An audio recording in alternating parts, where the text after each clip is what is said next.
PLM Marketing Club. Estimados doctores, buenas tardes. A continuación, información útil para participar en el webinar. Pueden realizar las preguntas que gusten en el chat que se encuentra habilitado en su pantalla a la derecha. Las mismas serán contestadas al final de la presentación. Durante el transcurso de la presentación, los speakers pueden realizar preguntas que serán tabuladas en tiempo real y permiten tener una retroalimentación del auditorio.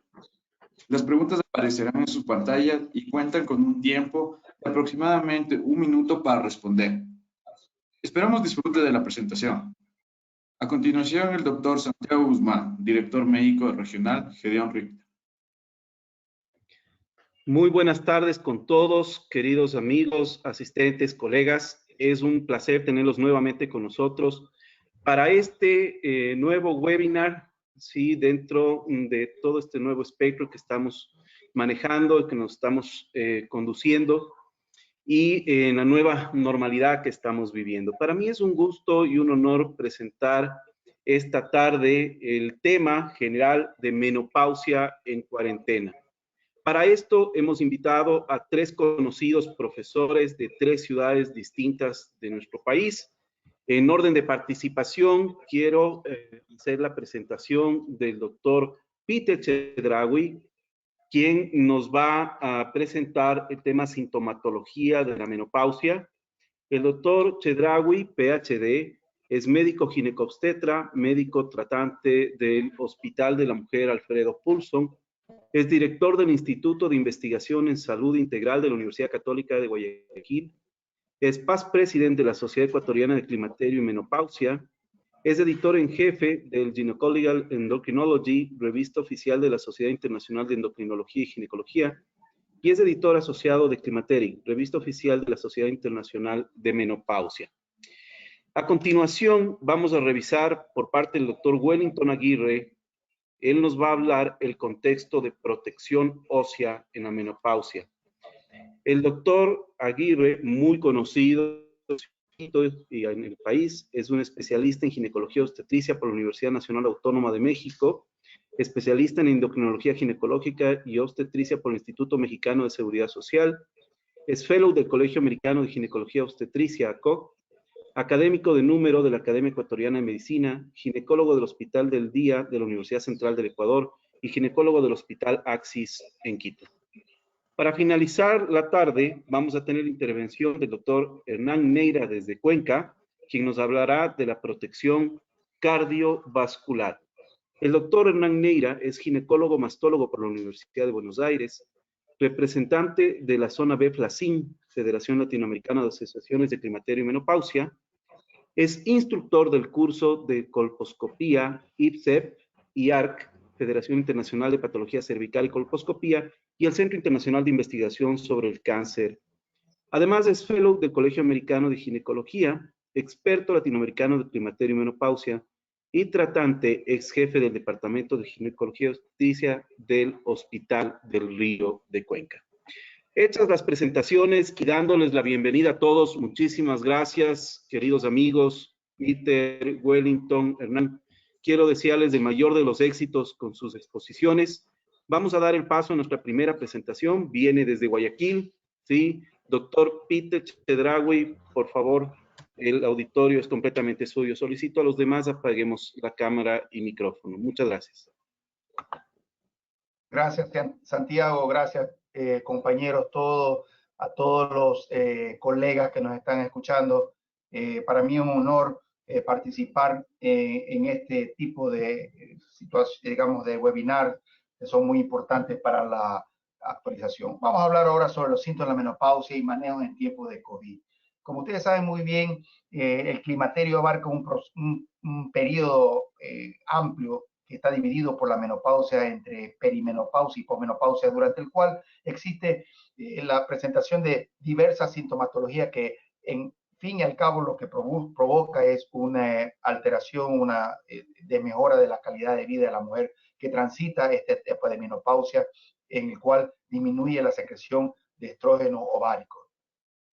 En Latinoamérica, la edad de la presentación de la menopausia se presenta lo que se ve en países anglosajones, y esto ha sido básicamente relacionado al nivel educativo, las condiciones de pobreza y la altura son los principales determinantes.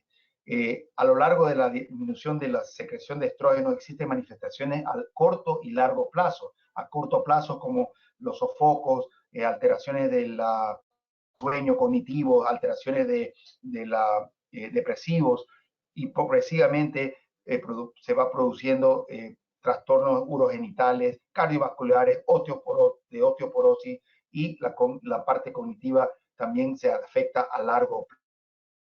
En otra gráfica también vemos lo mismo, el deterioro de la calidad de vida, el riesgo de enfermedades crónicas, todos vinculados a la disminución progresiva de la secreción de estrógeno a partir de la etapa de que comienza el climaterio. El sofoco es una sensación de calor que generalmente es más intenso en la cara, en el cuello, el pecho, y que tiene signos objetivos de vasodilatación. Esto puede acompañarse de sudoraciones y irritabilidad y ansiedad y sensación de pánico. La frecuencia, duración e intensidad puede variar dependiendo de las poblaciones, dependiendo de los países, dependiendo de las socioeconómicas también. Ahí nosotros vemos la anatomía de un sofoco, que es lo clásico, que es la sensación de calor intenso, que es enrojecimiento del cuerpo superior, que va desde como un sofocón, que va de la parte de abajo hacia arriba y se produce mayor sudoración. Esto se debe básicamente, no todas las mujeres son sintomáticas posmenopáusicas o que transitan la perimenopausia, si se muere asintomática, pero las que son sintomáticas, lo que se ha visto es que existe un estrechamiento de esta zona termoneutral que tendría que ver con el equilibrio o la calibración de lo que es la termorregulación, de tal manera que el control del calor no se hace tan eficazmente, y las mujeres tienen esta sensación de sofoco, evidentemente, a medida que los estrógenos disminuyen. En cuanto a la duración de los síntomas vasomotores, la prevalencia puede ser de varia duración, la prevalencia, pero lo que sí hemos observado a través de investigación es que esta duración puede presentarse hasta en mujeres postmenopáusicas tardías. Después de los 5 días pueden tener una presentación de un 60.5, 60.6% de mujeres que presentan sofoco posmenopáusica tardía después de los 5 años, con un porcentaje similar a la posmenopáusica temprana de 11.5% en comparación con 12.3%. Esto ha sido vinculado a síntomas psicológicos severos, a síntomas urogenitales, a las cuestiones socioeconómicas, las mujeres posmenopáusicas, las menopáusicas quirúrgicas y vivir. Mujeres que son menopáusicas con trastorno, digamos, menopáusicas quirúrgicas, tienen una prevalencia de bochorno mucho más elevada que las mujeres que tienen una menopausia natural. Por eso es que actualmente se debe solamente hacer oforectomía en una mujer que realmente se debe hacerlo en una mujer posmenopáusica, y aquellas que son perimenopáusicas, hoy por hoy debería respetarse los ovarios para que no tenga una menopausia quirúrgica con prevalencia de síntomas fuertes. Nosotros hicimos un estudio hace años atrás y encontramos un 50% de mujeres de Latinoamérica. Este es un estudio de RedLink, fue uno de los primeros y más grandes que hemos hecho a nivel Latinoamérica, en el cual hemos estudiado más de 8,000 mujeres que presentaban, digamos, llenaron el cuestionario del MRS. En Ecuador también hemos estudiado con diferentes escalas, la de Green, MRS, el MENCOL, la prevalencia de sofoco, más del 50% en casi todas las pacíficas que nosotros hemos estudiado. Y los predictores generalmente de los sofocos son la edad, la raza, problemas psicológicos, ganancia de peso, la mujer desempleo, oforectomía, estilo de vida no saludable, etcétera, son predictores de los sofocos. A nivel nacional, los predictores de sofocos, de la presencia de severidad, hicimos un trabajo, este es un estudio de la Sociedad Ecuatoriana de Climaterio que hicimos hace años atrás, en el año 2010, hicimos una encuesta a nivel nacional. Ahí están los relatores del grupo investigativo a nivel nacional de CECLIM. Encontramos nosotros, estas son las características generales, las mujeres, más del 40% vivían en altura y utilizaban, digamos, tenían baja escolaridad, más del 43%. Encontramos nosotros que en cuanto a la frecuencia e intensidad de sofoco, encontramos que a nivel de costa, más del 52.3% de las mujeres encontraban mayor prevalencia de sofoco, pero a nivel de altura, la severidad de los sofocos era más intenso, de un 60.80%. Encontramos nosotros que la presencia de sofocos estaban vinculados a sedentarismo, a vivir en la altura y también factores masculinos como hemos determinado como factores predominantes en otro tipo de situaciones de como depresión, ansiedad. El sedentarismo, vivir en la altura y cuestiones masculinas también fueron factores asociados a la severidad de los sofocos. En esta serie encontramos que en mujeres de mediana edad la presencia y severidad de los sofocos estuvieran relacionados a las características individuales femeninas y masculinas y la demografía de la población estudiada. Nosotros, este es un modelo cognitivo de David Archer, que me prestó esta diapositiva muy interesante para poder demostrar que a veces las mujeres depende de la percepción que puedan tener del sofoco. Para algunas mujeres la percepción puede ser muy fuerte, como también puede ser menos. Y de ahí que los sofocos pueden aumentar la sintomatología depresiva, así como la sintomatología de ansiedad y viceversa. La sintomatología depresiva hace que las mujeres tengan una percepción mayor de sus sofocos. Y bueno, para evaluar la calidad de vida, pues esta es una diapositiva muy conocida. Tenemos a la izquierda los cuestionarios generales de calidad de vida, a la derecha tenemos los cuestionarios específicos digamos, de medición de la calidad de vida. Lo más utilizada por nosotros, nuestro grupo de estudio a nivel nacional, es la escala de puntuación de menopausia. Ahí tenemos 6 estudios efectuados a lo largo de muchos años que hemos trabajado con el equipo de CECLIN, con el equipo, digamos, de Guayaquil, con diferentes escalas, diferentes cantidades de mujeres, algunas perimenopáusicas, otras posmenopáusicas específicamente, poblaciones indígenas también hemos estudiado también. Este es nuestro primer estudio que nosotros hicimos el año 2004 con la escala de Green. Determinamos que las mujeres climatéricas de 40 a 65 años, 385 mujeres, presentaban esta sintomatología. Miren que el sofoco no es el principal. Dificultad de la concentración, sentirse infeliz, cefaleas y sofocos. Y estos puntajes mayores de escala de Green, de sintomatología mayor, estaban vinculados a la edad, al nivel educativo y a la paridad. También hemos estudiado la vinculación de los síntomas menopáusicos con factores de riesgo cardiovascular o con el síndrome metabólico. En este estudio, nosotros encontramos pues, que los sofocos en 325 mujeres de más de 40 años tuvimos 53.3, sudoración, disminución de la memoria, depresión, dolores musculoarticulares, que es uno de los principales y a nivel de Latinoamérica es el síntoma número 1 a nivel de Latinoamérica como síntoma reportado de perimenopáusico o de climaterio. También se queda de la piel, cambio en el deseo sexual también de manera alta.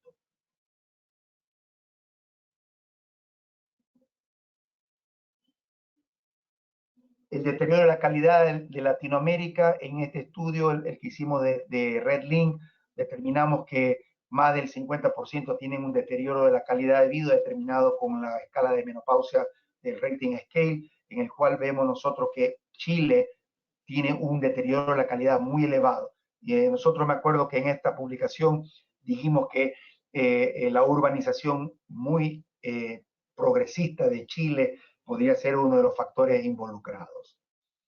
Y esta serie de 8.373, los factores demográficos, vivir en la altura, tener un factor de protector era tener mayor GDP o ingreso neto bruto del país. También otros factores son la edad, el uso de la terapia hormonal disminuye la sintomatología. Esta diapositiva para poder demostrar que en Chile, en comparación con Latinoamérica y comparado con Ecuador, tienen mayor sintomatología psicológica, mayor sintomatología somática, no hay diferencia en el urogenital y en el puntaje total mayormente encontrado en Chile. Para comparar raza, tenemos comparando las negras, afro-colombianas, comparado con las mestizas que viven en el Cusco, Perú, encontramos mayor sintomatología somática, psicológica en las mujeres afrocolombianas, no así la sintomatología urogenital es menor, pero el puntaje total a nivel latinoamérico es mayor en Latinoamérica. Esta diapositiva, después de hacer una tratando de buscar algo que correlacione con esta pandemia, con la sintomatología menopáusica, no he encontrado. Pero lo que sí he encontrado es que en esta etapa de pandemia, en esta población griega, se encontró en 2.427 individuos problemas del sueño, en más del 37% de los participantes, en donde las mujeres en áreas urbanas eran las más vulnerables a estos problemas de sueño, y que esto estaba vinculado a los síntomas depresivos y a la insomnia. Tengo actualmente con un estudiante y un estudiante de PhD, estamos haciendo ahorita una encuesta a nivel puerta a puerta para poder determinar en mujeres que están confinadas, para determinar su percepción al respecto de la menopausia, para vincular y correlacionarla con la percepción que tiene de estar confinada y los síntomas depresivos. Acá también encontré también otro hoy día en cuanto a la ansiedad y depresión y la importancia del género. Actualmente, recién acabamos de enviar a publicar las muertes vinculadas a COVID están más vinculadas a los varones, pero los síntomas de ansiedad y depresión están más vinculadas a las mujeres durante esta etapa de pandemia. Por tanto, la sintomatología como los sofocos, síntomas depresivos, de ansiedad, es muy probable que estén mucho mayor en las mujeres que están confinadas. Lamentablemente no me puedo hacer el confinamiento y comparar con esas mismas pacientes cómo se sienten después, pero imaginamos que estas pacientes van a estar más afectadas.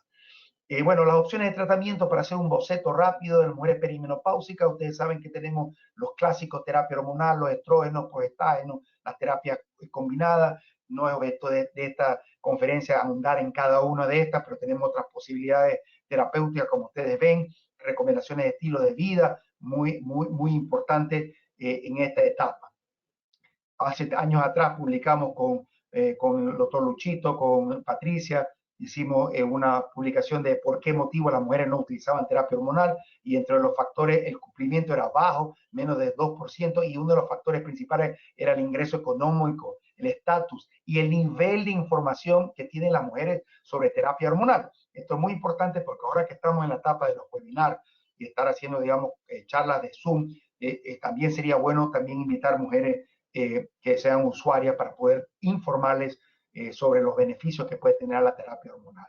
Para poder demostrar esta diapositiva que después del WHI cayó las prescripciones post-WHI, excepto para lo que es tibolona y excepto también para lo que son estradiol, también disminuyó, como una percepción general de que también el acetato de medroxiprogesterona y los estrógenos conjugados, que eran los implicados en los riesgos implicados del WHI, hizo que de todas maneras las prescripciones de estradiol y los combinados a estos disminuyeran.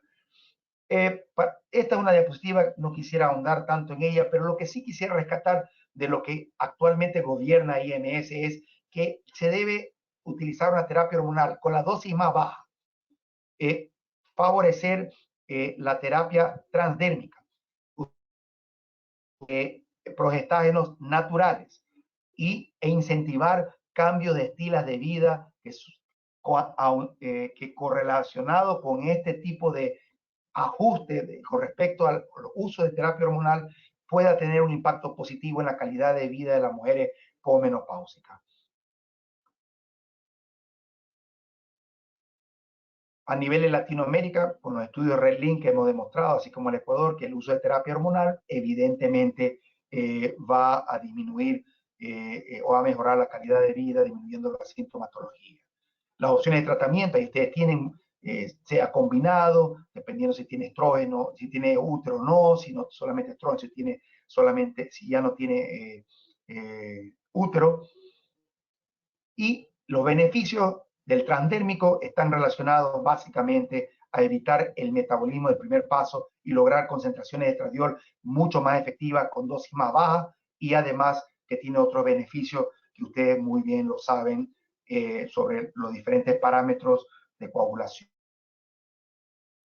Esta diapositiva solo para demostrar cómo aumenta el riesgo tromboembólico si utilizamos oral en comparación con transdérmico. Creo que el doctor Neira va a profundizar un poquito más en riesgo cardiovascular.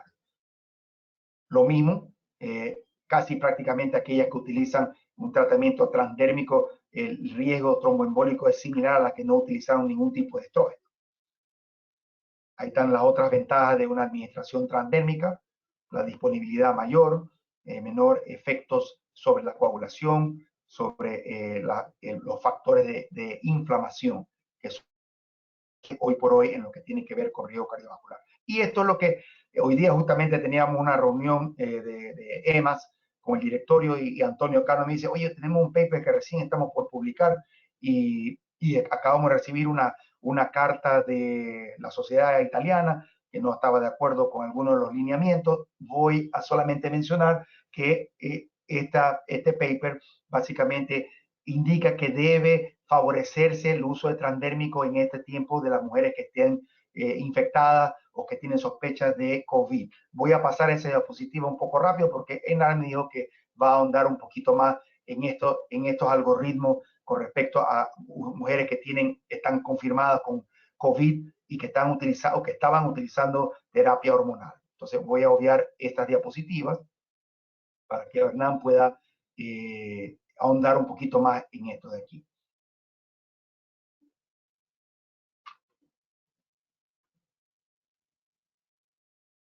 Y ahora. Y bueno, en cuanto a los transdérmicos, existen los parches y existen actualmente sprays que se pueden utilizar con mucho más eficacia. Antes había gel también, pero las diferencias, lo que ha habido a lo largo del tiempo es el parche, pues evidentemente el parche a veces tenía el problema que a veces las pacientes no se pegaba bien, venían al consultorio con el parche pegado en la mano y decían, doctor, esto no me sirve porque se me sale. El gel, en cambio, la cuantificación del gel a veces no es tan exacta. Pero existe actualmente sprays que dan un puff bastante cuantificado y que se puede calibrar entre 1, 2, 3 puff y calibrar con la paciente de manera,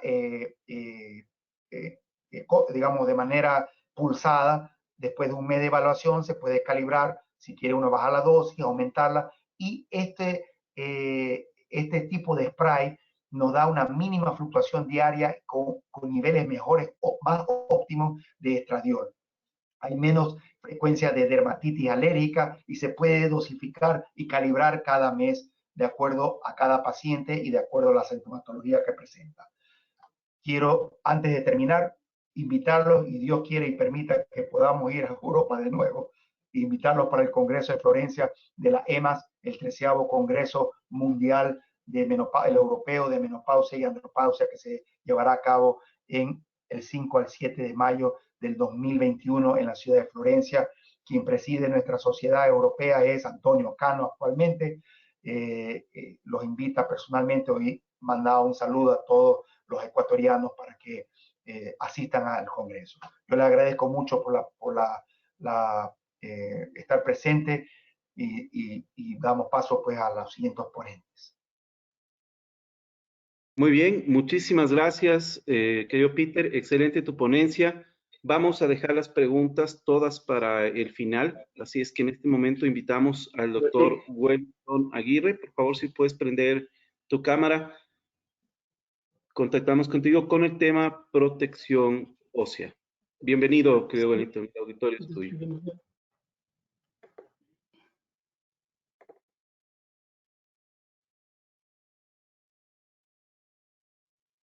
Mostrar mi pantalla.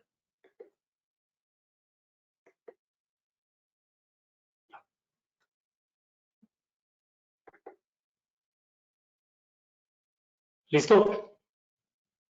Sí, lo vemos perfectamente. ¿Puedo continuar? Sí, por favor. Buenas tardes a todos los asistentes. Gracias por su asistencia de antemano. Miren, es evidente que la menopausia es el resultado de un proceso evolutivo prolongado, dura varios años, y que culmina precisamente con la última menstruación. Pero no solamente la última menstruación es importante, sino quizás más importante es el hecho de que también culmina definitivamente la función ovárica, limitando la producción de esteroides ováricos, especialmente de estrógenos, a su mínima expresión. Pero también la menopausia es el inicio de una larga época de la vida de la mujer, la posmenopausia, posmenopausia que puede fácilmente superar los 25 años, época en la que, sumando los normales procesos del envejecimiento que son inevitables, los cambios endócrinos que se producen a partir de la menopausia van a precipitar algunos problemas de salud, algunos de ellos de tipo crónico, algunos de ellos de tipo agudo. Uno de estos problemas y uno de los esquemas que se afecta con mayor frecuencia en la mujer a partir de la menopausia es el sistema óseo, el esqueleto en general, y se producen alteraciones variables en su metabolismo mineral. Y es que hay que considerar que cuando la mujer a la altura de los 30 años consigue su pico máximo de masa ósea, que llamamos decir la máxima cantidad de hueso, en los años que vienen, progresivamente e ineludiblemente, y no porque esté enferma la mujer, sino por el paso de los años, el contenido mineral del hueso va disminuyendo lenta, progresivamente, hasta que llega la menopausia, época en la que se precipita, se acentúa más la pérdida de este contenido, y en el transcurso de los años siguientes puede determinar que las alteraciones o la disminución de este contenido mineral lleve a condiciones patológicas como son osteopenia u osteoporosis. Especialmente esto sucede cuando la mujer durante su vida, al terminar su adolescencia, tiene o alcanza un pico más bajo de masa ósea, en donde, como ustedes comprenderán, en el transcurso de los años posteriores, la pérdida va a determinar que sus valores, cuando supere los 60 o 70 años, sean extremadamente bajos y van a determinar un deterioro que puede llevar a la osteoporosis. Y esta es una gráfica importante que ya tiene algunos años, en donde un grupo de mujeres investigaron cuál era la tasa de pérdida de contenido mineral a partir de la menopausia. Y se ve que hasta los 2 años, los 2 primeros años posteriores a la menopausia, se pierde aproximadamente de 1.5 al 2% de contenido mineral. Pero esta pérdida se continúa progresivamente en el resto de la vida, aunque se estabiliza posteriormente. Y en donde más se pierde el contenido mineral es en las vértebras. Pero a partir de la menopausia mencionábamos que se producen cambios hormonales y se producen cambios que alteran, cambios propios de la progresión de la edad, que alteran unos sistemas que se conocen como vías de señalización en el metabolismo mineral. Una de estas es esta vía, la WNT-catenina, que se encarga de la regulación de una de las células y uno de los protagonistas del recambio óseo, que son los osteoblastos. Esta vía favorece la presencia y función de osteoblastos, pero también se altera otra vía, conocida como sistema RANG-L, osteoprotegerina, que fundamentalmente lleva a que se establezca una mayor cantidad de osteoclastos activos, que son los que ustedes conocen, literalmente se comen el hueso.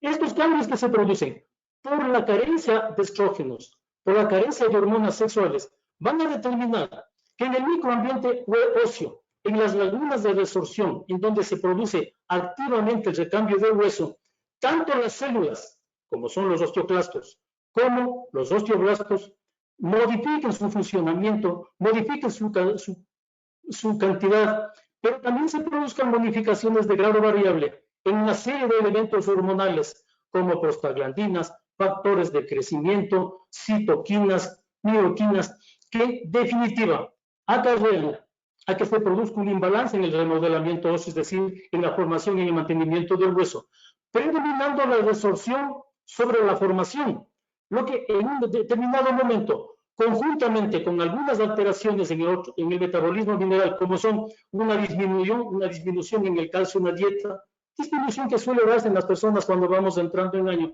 por la intolerancia que se produce en la lactosa, que nos obliga a limitar nuestra ingesta de calcio. También se producen alteraciones en la absorción de calcio, alteraciones que están dadas por el envejecimiento también de las células que constituyen el intestino delgado específicamente. Esto determina o lleva a que se produzca una disminución del calcio plasmático que es detectada y que determina un incremento de esta hormona, la hormona PTH, que tiene una gran capacidad resortiva en el hueso. Y a esto le sumamos que también se produce paralelamente una disminución en la ingesta de vitamina D y en su síntesis, porque cuando envejecemos nos exponemos cada vez menos al sol y nuestra dieta cada vez es menos eficiente. Esto sumado a la deficiencia de estrógenos que habíamos manifestado anteriormente, incrementan sensiblemente el recambio óseo, deteniendo una pérdida de contenido mineral que puede llevar a que se produzcan fracturas. Esto determina que se produzcan cambios estructurales variables. Determina que una estructura como las que ustedes ven en esta gráfica, que es la característica del hueso trabecular, que determina su dureza y resistencia, se transforme en esta que ustedes ven aquí.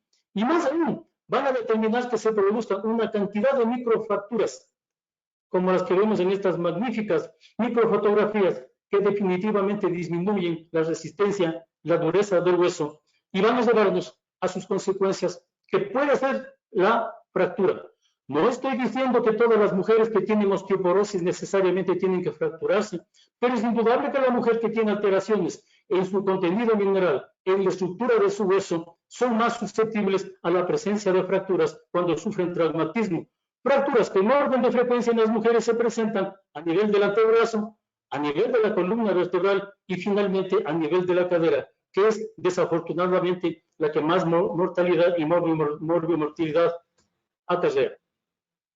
Y en lo que se refiere al riesgo de fracturas, miren, este es un estudio interesante hecho hace algunos años. Entonces se demuestra, miren, con el transcurso del tiempo, con el paso de los años, cómo se irá incrementando progresivamente el riesgo de fractura. Aquí ustedes ven el riesgo entre los 50 y 54 hombres y mujeres. Cuando llega a los 50 a 55 años, este riesgo se incrementa progresivamente. Pero vean ustedes que a partir de los 65 años, el riesgo de que se produzcan más fracturas es más importante en la mujer que en el varón y se va incrementando sustancialmente en el transcurso del tiempo. Entonces, en resumen, se considera que la mujer posmenopáusica, la osteopenia, es decir, cuando existe un grado no mayúsculo, no sustancial de contenido mineral, duplica el riesgo de fracturas. Y cuando ya se ha establecido la osteoporosis posmenopáusica, el riesgo se incrementa hasta 4 veces. Pero uno de los aspectos más importantes que se está estudiando actualmente es la relación que existe entre el músculo y el hueso. Ya miren ustedes, en 1917 se consideraba que entre el músculo y el hueso no puede existir un cambio en uno de ellos que no altere o modifique cambios en el otro. Y consideraban ya que el músculo y el hueso se encuentran asociados en forma inseparable, moldeados el uno con el otro y son un conjunto. Hoy consideramos que el músculo y el hueso se deterioran paralelamente y coinciden en un cuadro común. Ambos influyen mutuamente en la interrelación mecánica, pero también el hueso y músculo interrelacionan a través de mecanismos hormonales y paráqueos. Un aspecto importante a considerar es que el músculo y el hueso tienen un origen embriológico común. Es decir, a partir de células mesenquimatosas se van a formar importantes tejidos entre los cuales están el músculo y entre los cuales está el hueso. Entonces, es inseparable la relación hueso y músculo. Nos hemos dedicado durante muchos años a pensar que el hueso es una estructura solitaria, el hueso es una estructura única que sufre sus propias patologías, pero el tiempo y la evidencia nos está demostrando que existe una relación entre el músculo y el hueso. Y esta relación no va más allá, no solamente es del tipo anatómico, sino que también existen mecanismos hormonales y paracrinos que interactúan muy estrechamente entre ellos. El músculo, hoy conocemos, produce una serie de prostaglandinas, factores de crecimiento hormonal, interleuquinas, miostatina, que es una proteína importantísima en la regulación de la masa muscular. Y en contraposición, el hueso produce otras sustancias como factores de crecimiento hormonal, esclerostina, osteocalcina, factores de crecimiento diverso. Es decir, existe una relación, es decir, existe una comunicación permanente, continua entre el músculo y el hueso. Las alteraciones a nivel del músculo, que se inician a partir de los 30 años de edad, especialmente en la mujer, y que progresivamente van determinando una pérdida de contenido del músculo, que entre los 30 y 50 años se considera no va más allá del 0.01 al 0.5%, se acentúan sustancialmente a partir de la menopausia. Y esto es lo que va a determinar que a partir de la menopausia, la pérdida del músculo y de su fuerza ya se sitúe entre 1.5 al 2%, y la fuerza del músculo disminuye hasta un 3% en el transcurso del tiempo. Lo que determina que a la altura de los 65 años, se considera que la mujer especialmente ha perdido entre el 30 al 50% de masa muscular y obviamente ha perdido también fuerza. A esta patología combinada es lo que en los momentos actuales se le está denominando como osteosarcopenia. Y en esta las características son la pérdida ósea con baja calidad y estructura del hueso, que determina el establecimiento de osteopenia o de osteoporosis, y por otro lado, la pérdida de masa y fuerza muscular con la edad, conocido como sarcopenia. Los dos en conjunto, la osteosarcopenia, son factores importantísimos que determinan el incremento en caídas, fracturas, una morbilidad incrementada, alteraciones en la calidad de vida y una elevada mortalidad, desafortunadamente. ¿Cuál es el mecanismo que lleva al establecimiento de la sarcopenia? Hay que establecer claramente que el principal mecanismo es el paso de los años, es la edad, es el envejecimiento, pero existen otros factores, como son la muerte de motoneuronas que llevan a apoptosis de la célula muscular, procesos neuropáticos, es decir, alteración en la calidad de transmisión en los nervios. La calidad y número de fibras musculares disminuye sustancialmente con el paso de los años. La presencia de factores inmunológicos que se incrementa por procesos inflamatorios que suelen acompañar otras patologías en el transcurso de los años, como es la presencia de estas interleuquinas que ustedes ven aquí. Y los factores hormonales.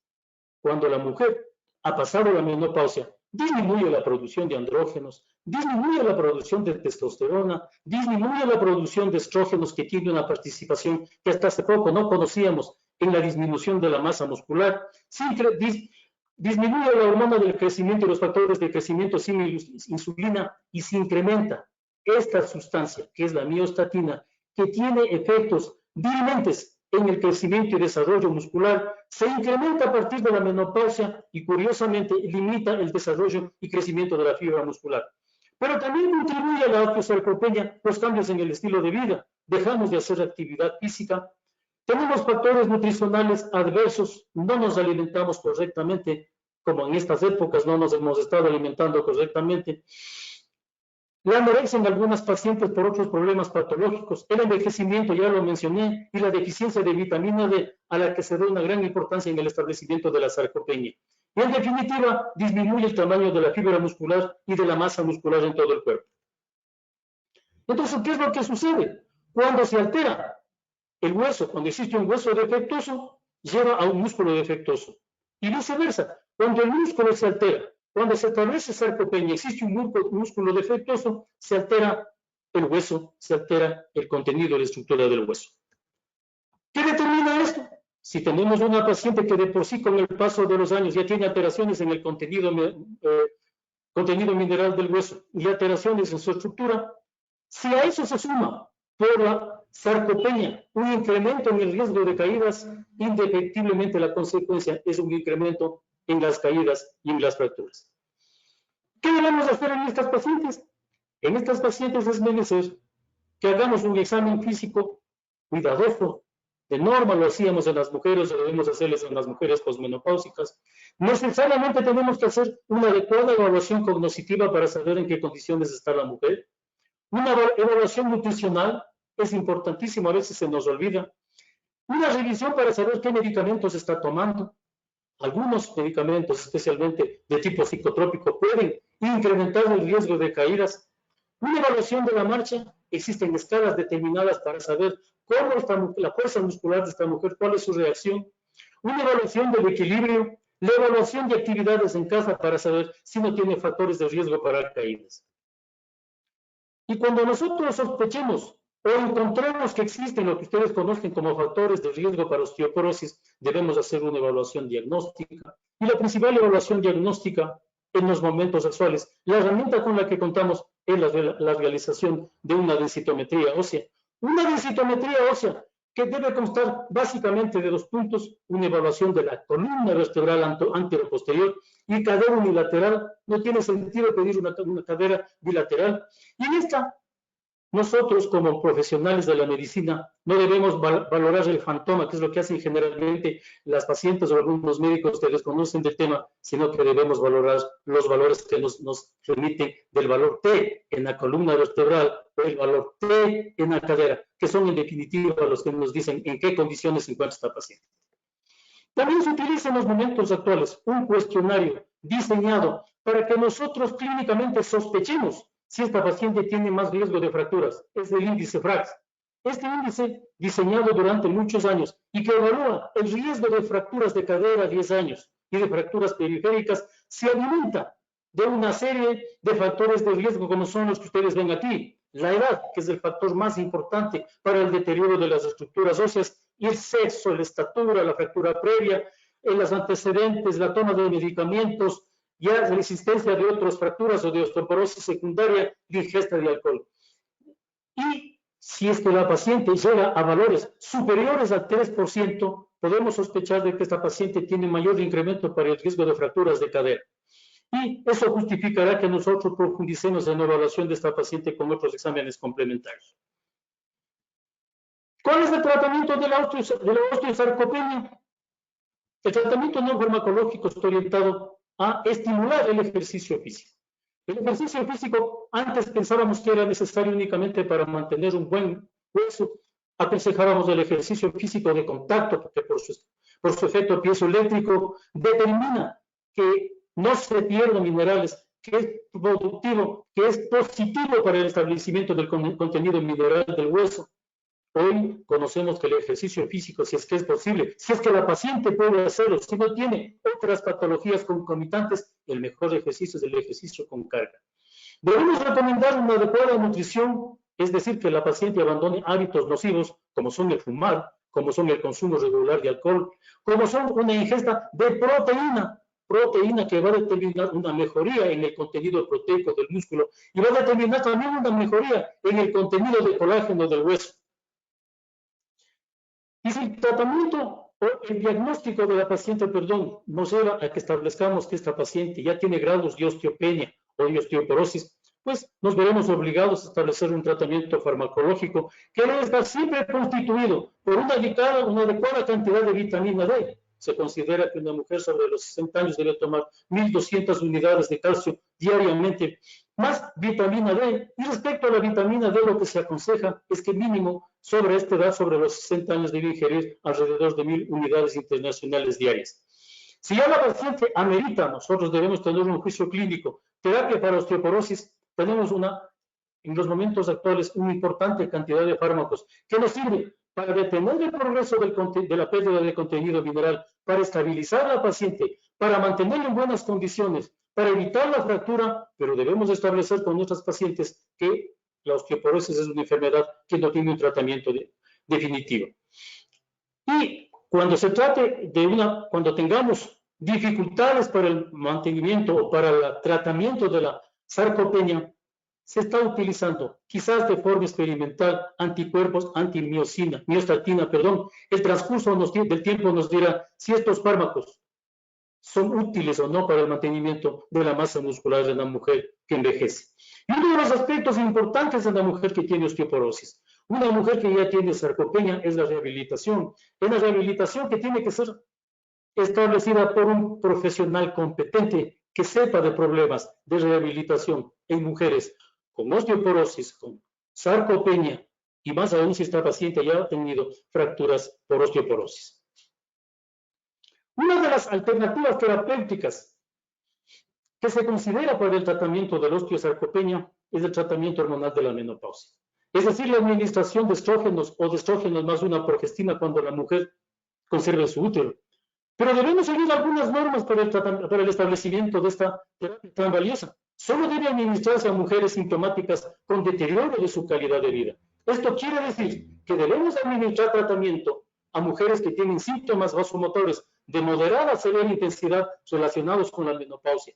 De lo contrario, si la mujer no tiene estas características, el tratamiento hormonal de la menopausia no es indicado como primera línea para el tratamiento o para la prevención de la osteoporosis, aunque si administramos tratamiento por la terapia de los síntomas vasomotores, previene de manera adecuada la pérdida de contenido mineral.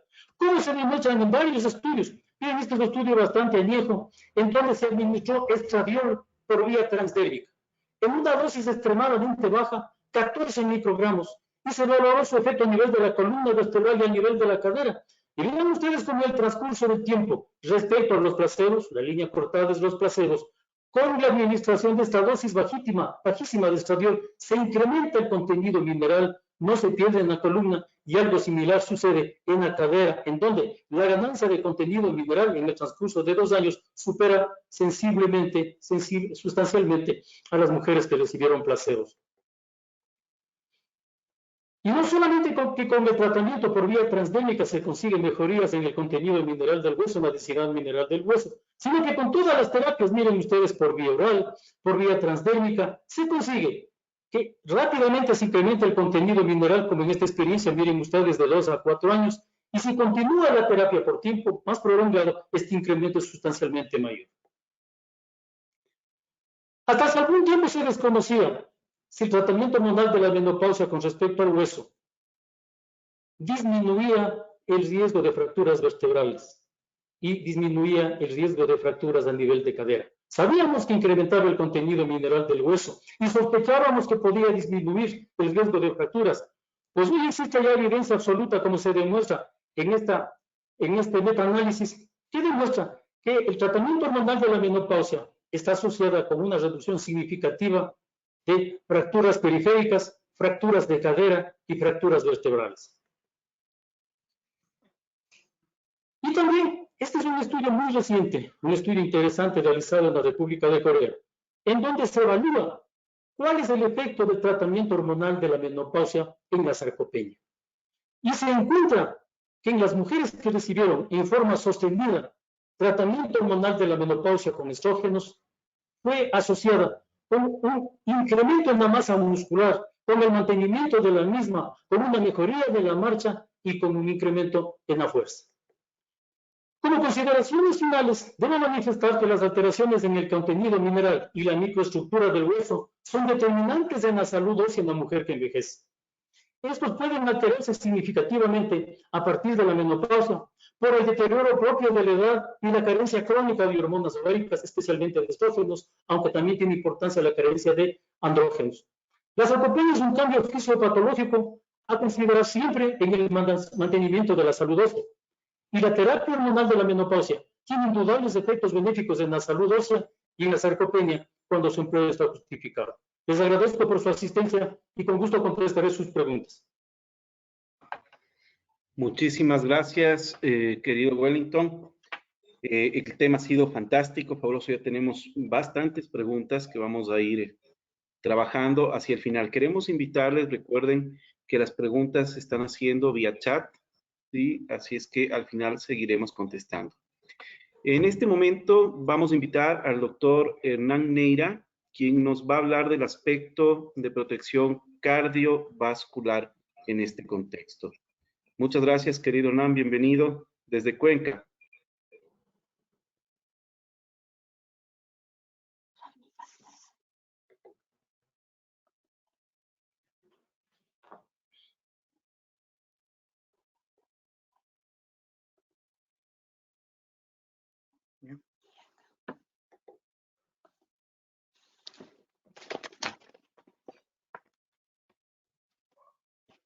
Hola, buenas tardes. Muchísimas gracias por invitarme a participar en este evento tan importante, este webinar que siempre es un adelanto dentro de la tecnología y es muy favorable absolutamente para todos. Este es un tema realmente de actualidad y una consecuencia importante de la cuarentena y de las restricciones de las actividades al aire libre es precisamente un cambio en el estilo de vida. Una actividad física reducida, una dieta poco saludable, un aspecto importante necesario que se ha presentado para las pacientes, que es la ansiedad, lo cual va a implicar efectos a largo plazo sobre el riesgo de las enfermedades cardiovasculares. Esto que estamos viendo aquí, estas son las 10 principales causas de la mortalidad a nivel de todo el mundo. Pero de hecho, las enfermedades cardiovasculares son la principal causa de mortalidad en las mujeres y esto representa o esto va a producir aproximadamente el 30% de las muertes en todas las mujeres a nivel mundial. Lógicamente estamos pasando y nosotros conocemos que el periodo biológico del envejecimiento nos está produciendo una mayor expectativa de vida y consecuentemente vamos a tener un aumento en las enfermedades crónicas degenerativas. Los diferentes factores de riesgo cardiovasculares que nosotros podemos encontrar están directamente relacionados con el estatus hormonal. Y estos están a su vez con otras comorbilidades. Naturalmente el riesgo va a aumentar con la deficiencia estrogénica y esto se asocia más fácilmente con otros múltiples factores de riesgos como son la diabetes mellitus, la dislipidemia, el síndrome metabólico, los cambios desfavorables en el peso y en la distribución de la grasa corporal, que es una de las cosas que debemos nosotros tomar en cuenta.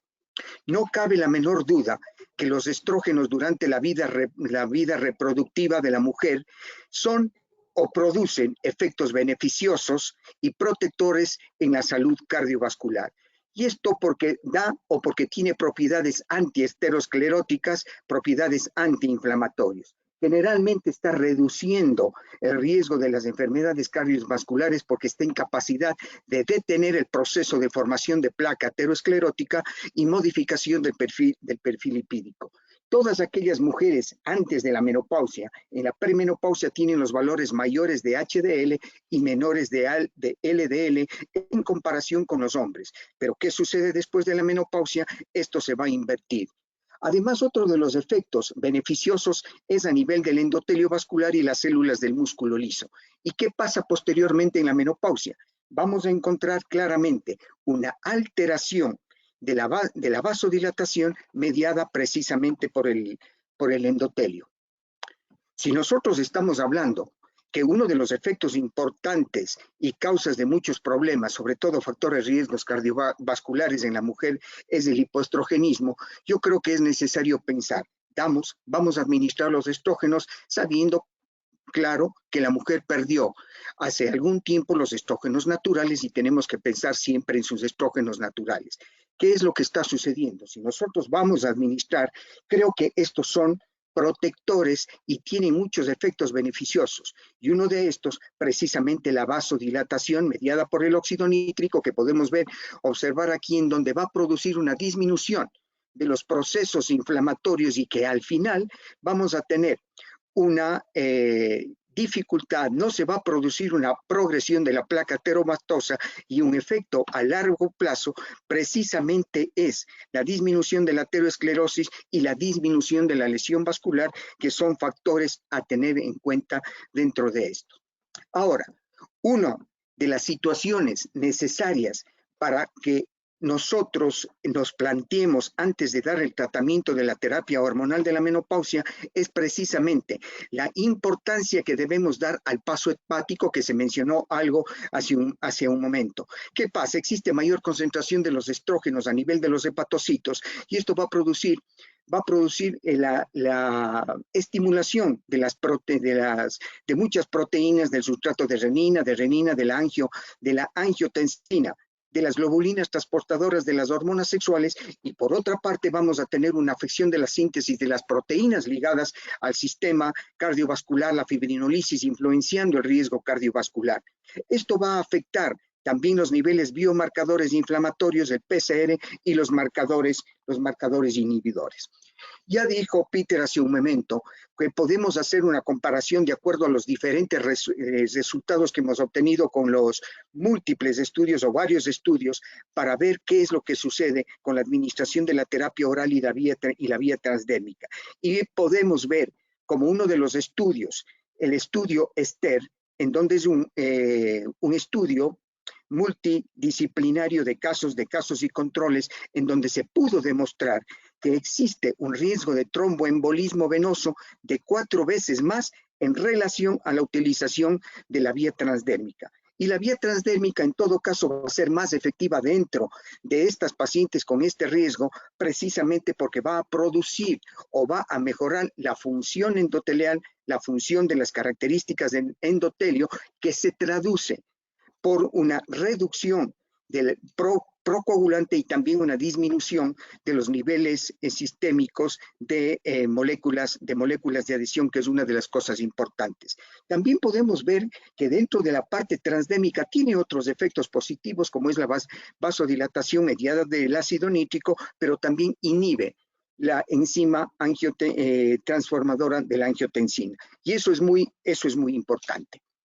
Ahora bien, cuando estamos precisamente en esta etapa de COVID, yo creo que todos sabemos lo que está sucediendo porque es un problema, es una catástrofe sanitaria de salud pública a nivel mundial.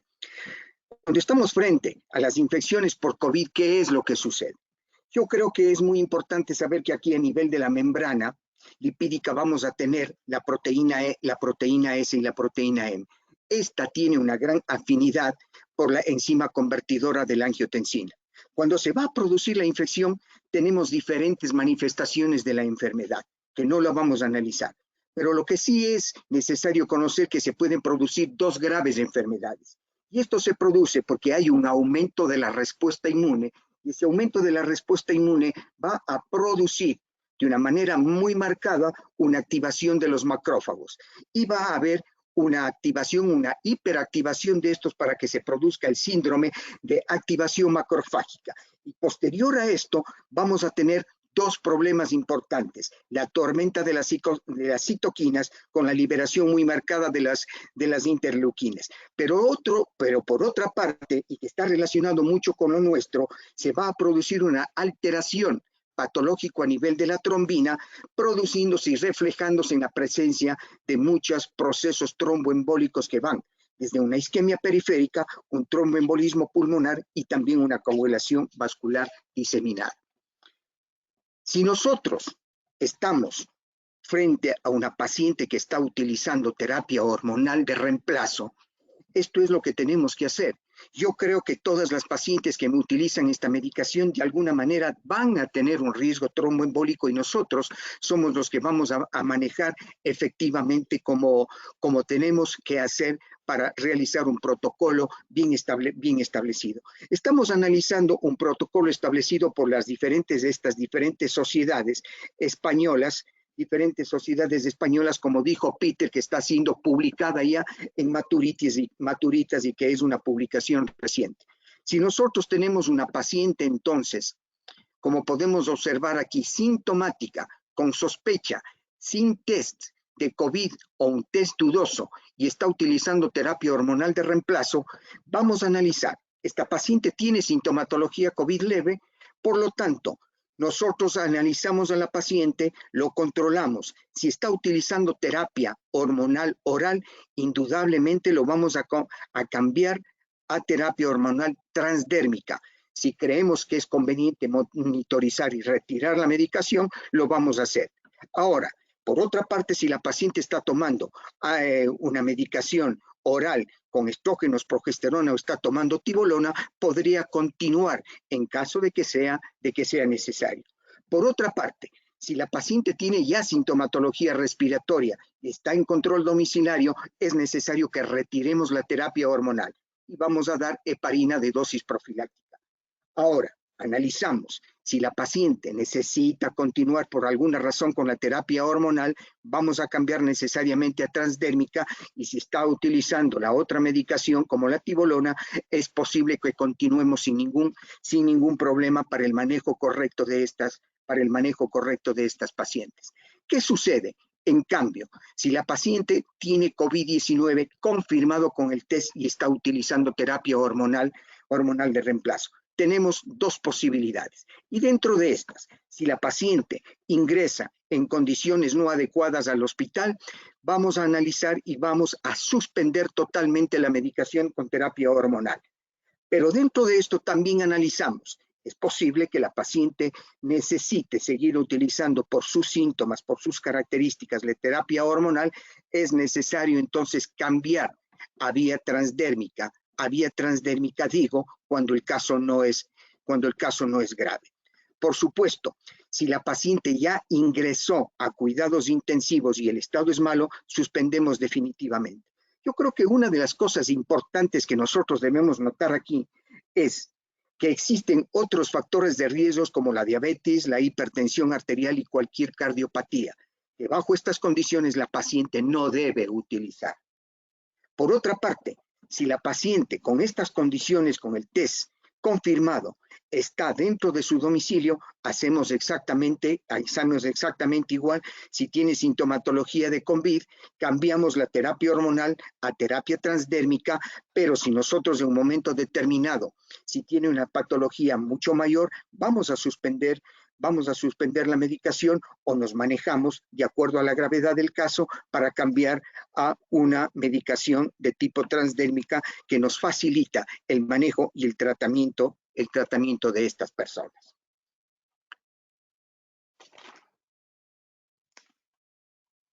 Bien, dentro de todo esto, con todo lo que acabamos de ver, yo creo que la terapia hormonal de la menopausia pasa a ser una de las herramientas más importantes que está creada para solucionar el hipoestrogenismo que tienen todas nuestras pacientes.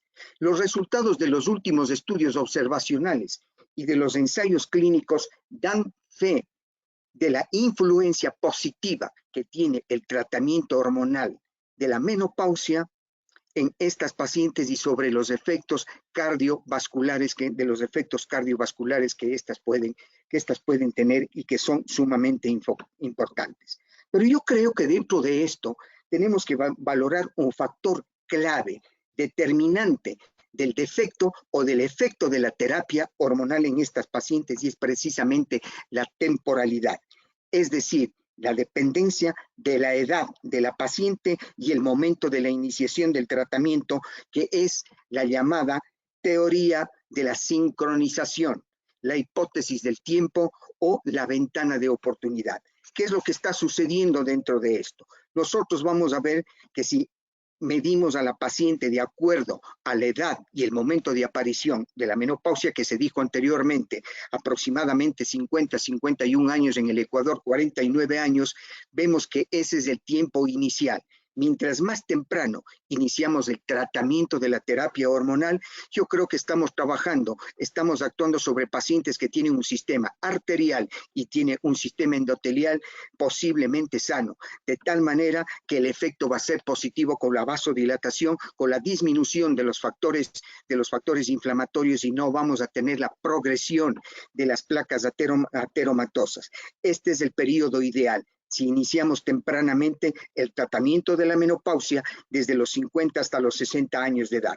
¿Qué sucede? Si nosotros estamos administrando la medicación después de los 60 años, 65, como sucedieron los estudios anteriores como el WHI, que se pudo demostrar claramente que si administramos los estrógenos vamos a tener con mucha facilidad efectos protrombóticos y efectos proinflamatorios, de tal manera que se forma la placa aterosclerótica y podemos tener una ruptura de esto, la formación de la aterosclerosis, que es uno de los problemas importantes que vamos a tener dentro de estas pacientes y como riesgo cardiovascular fundamentalmente. Estos estudios son una evidencia a través de los resultados que estos nos han indicado y que estos pueden verse. ¿Qué es lo que ha sucedido? Vemos que son estudios particularmente notables por su metodología y por el nivel de evidencia científica que estos tienen.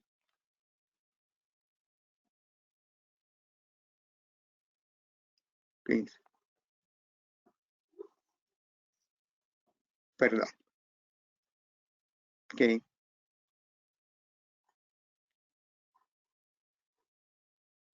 Bueno, un pequeño problema. Yo creo que el estudio, ¿estamos bien, Diego? Sí, doctor, estamos viendo su presentación. Si nos puede ayudar encendiendo su cámara, por favor.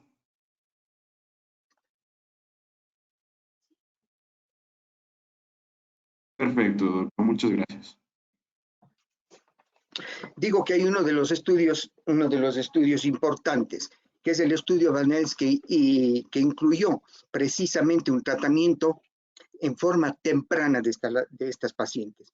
Entonces, ellos pueden demostrar posteriormente que existen resultados significativos en la mortalidad y en la hospitalización de estas pacientes por miocardio e insuficiencia cardíaca congestiva. Yo creo que esto es una de las cosas importantes que tenemos que ver. Por otra parte, el estudio Cronos de prevención temprana, que es el estudio KIPS con estrógenos y progesterona a dosis de 0,45 miligramos con 0,5 miligramos de estradiol transdérmico, realizado en mujeres menopáusicas con menos de 3 años, reportó de manera interesante un impacto neutro en el score del calcio coronario y una disminución del grosor de la íntima media de la carótida interna. No me paso.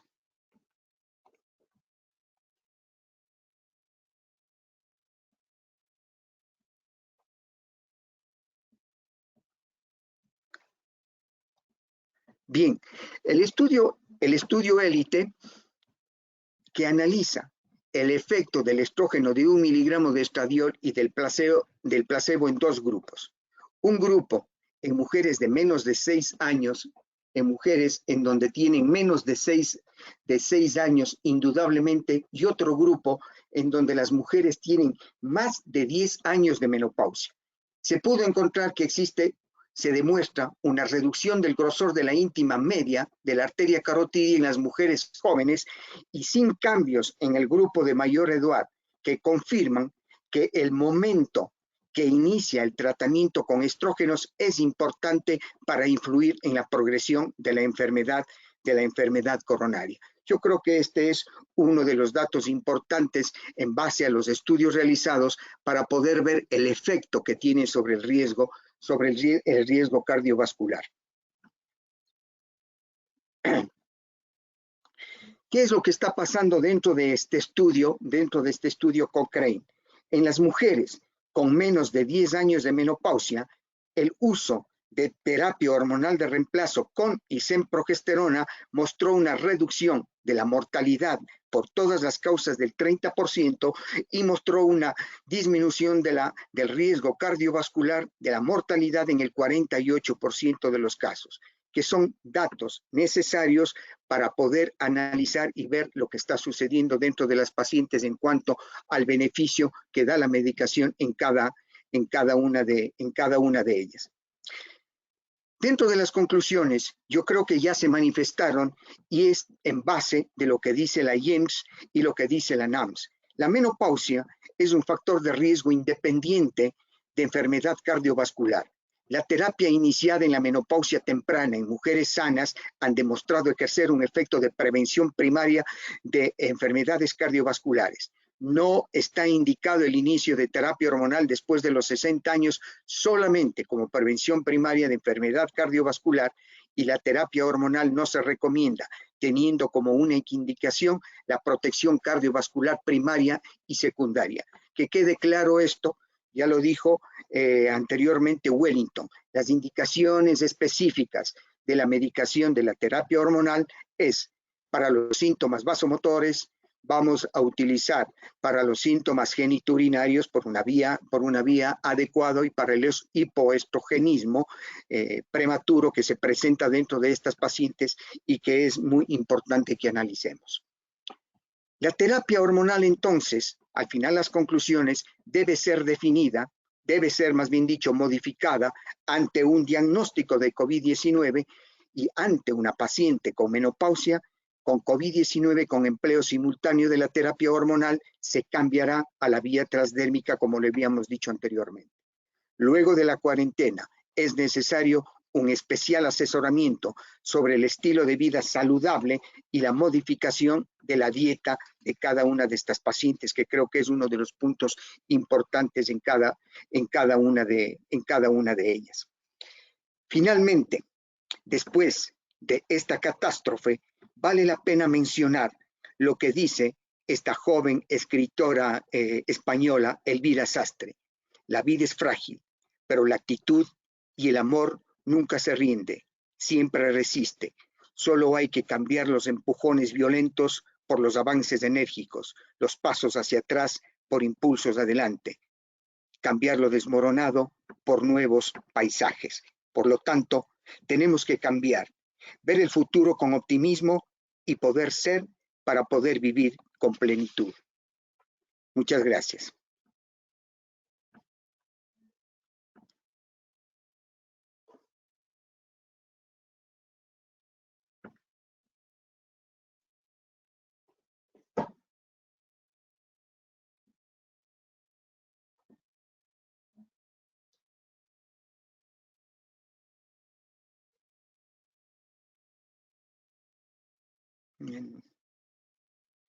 Nadie puso.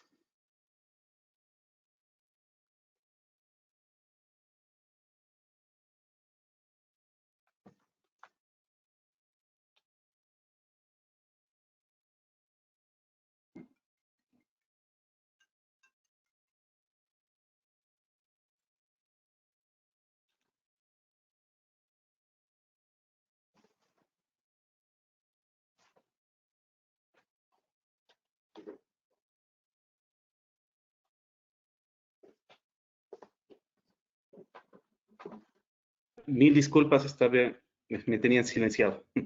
Ok, muchísimas gracias a los tres. Hernán, si quieres prender por favor tu cámara, vamos a pasar en un momento más a las preguntas. Simplemente quería hacerles un comentario de parte de la dirección médica de Gedeon Richter. Primero, felicitar y agradecer mucho a los profesores que han sido invitados esta tarde. Ha sido un deleite poder escuchar sus ponencias, ¿sí? Recordar a todos los asistentes que Gedeon Richter es un laboratorio de origen húngaro de investigación con casi ya prácticamente 120 años en el mercado. Está desde 1901, en Latinoamérica desde aproximadamente 6 años atrás, trabajando en salud femenina. Dentro de esto y haciendo alusión a la temática de esta tarde, recordar al enceto.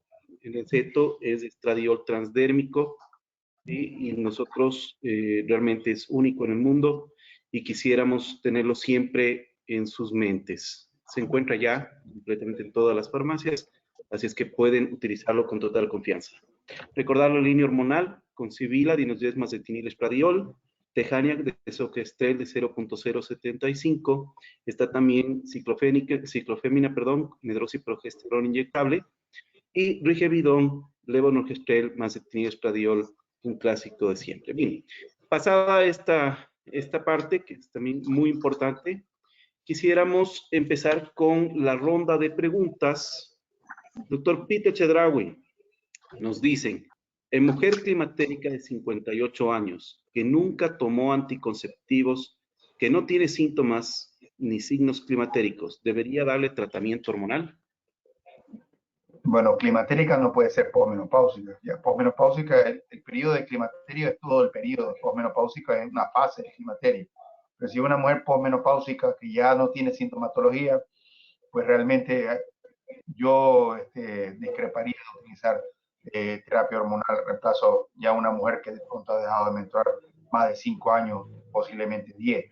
Me enfocaría más en otras terapéuticas u otras problemáticas que tengan. Por eso tenemos nosotros un cuestionario de calidad de vida o de sintomatología como el MRS, que por dominios uno puede saber qué es lo más afectado. En este caso, si lo que está más afectado es urogenital, existe otro tipo de terapias que pueden ser locales. Si el problema es hueso, le paso la contestación al doctor Aguirre para que pueda contestar esa parte. Sí, muchas gracias. Si una mujer de 58 años no tiene ninguna sintomatología vasomotora, no tiene ninguna indicación para terapia hormonal de la menopausia.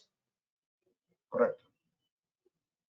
Sí, de acuerdo, ustedes vieron las indicaciones, ya están establecidas y realmente es muy preciso cuándo tenemos que dar la medicación. Perfecto. Doctor Aguirre, ¿cuál es la dosis recomendada de vitamina D? ¿Y se aconseja indicar vitamina D más calcio en todas las pacientes o solo en quienes tienen riesgo de fractura? La dosis de vitamina D debe determinarse con exactitud, cuantificando cuáles son los niveles séricos de vitamina D. Desafortunadamente, en nuestro medio, la cuantificación de vitamina D es costosa y algunas pacientes no pueden acceder a esto.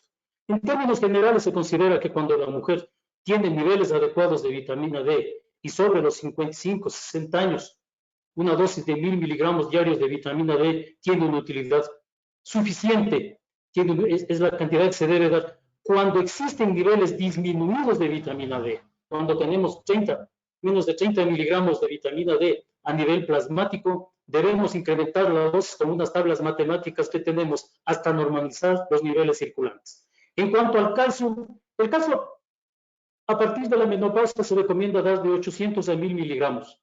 A partir de los 60 años puede incrementarse la dosis a 1200 miligramos diarios. Ahora, el calcio es un complemento que, teniendo sus ventajas, suele dar efectos secundarios.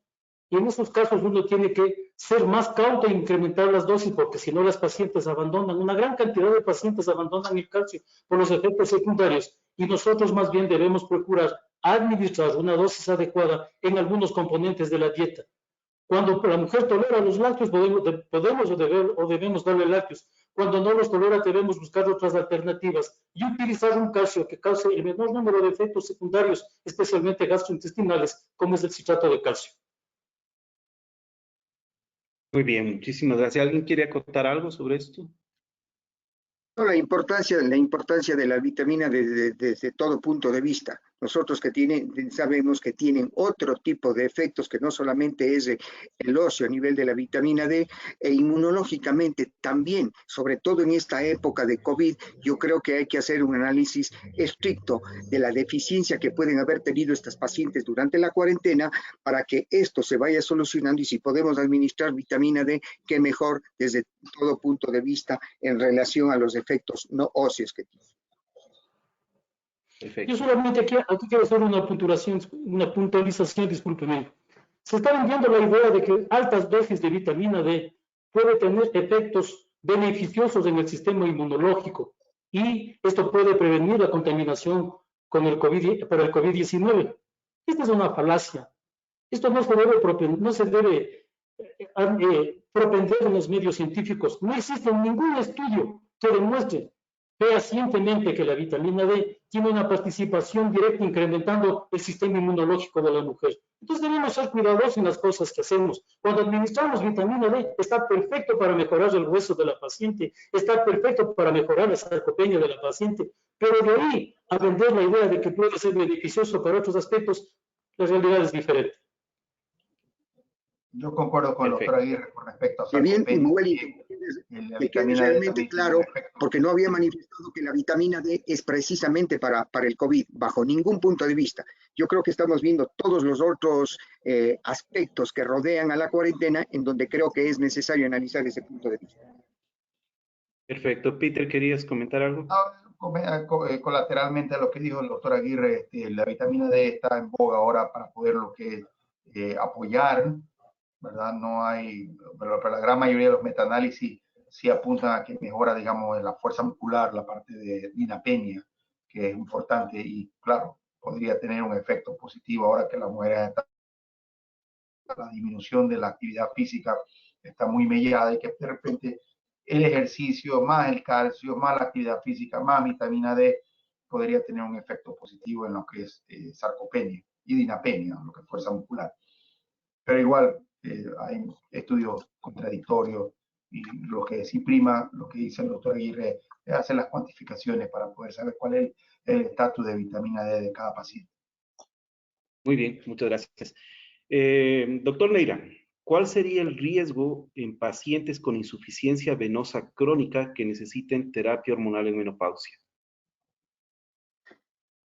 Yo creo que es muy importante lo que habíamos dicho, ¿no es cierto? Tenemos que analizar perfectamente qué es lo que vamos a utilizar en cada una de las pacientes. Y esto tiene una razón de ser. Utilizamos una vía oral en donde tiene mayor riesgo trombótico. Entonces yo creo que no es lo más indicado. Ahora, si esta paciente realmente necesita, podemos utilizar la vía transdérmica. Generalmente esto está asociado, como habíamos dicho, que mejora la vasodilatación mediada por el óxido nítrico, y tiene una disminución de la actividad procoagulante que creo que es necesario manifestar. Ahora bien, bajo estas condiciones, yo creo que no estamos administrando una medicación que le haga un efecto negativo a la paciente. Yo creo que esa es una de las cosas importantes. Estudios muy bien diseñados, incluso en pacientes que tienen el factor de Leydig y que tienen un mayor riesgo trombótico, hemos visto, se ha podido demostrar que dando la administración transdérmica de la medicación, el riesgo no es alto y no vamos a tener ningún problema desde este punto de vista. Perfecto, muchas gracias. ¿Alguna acotación de los demás?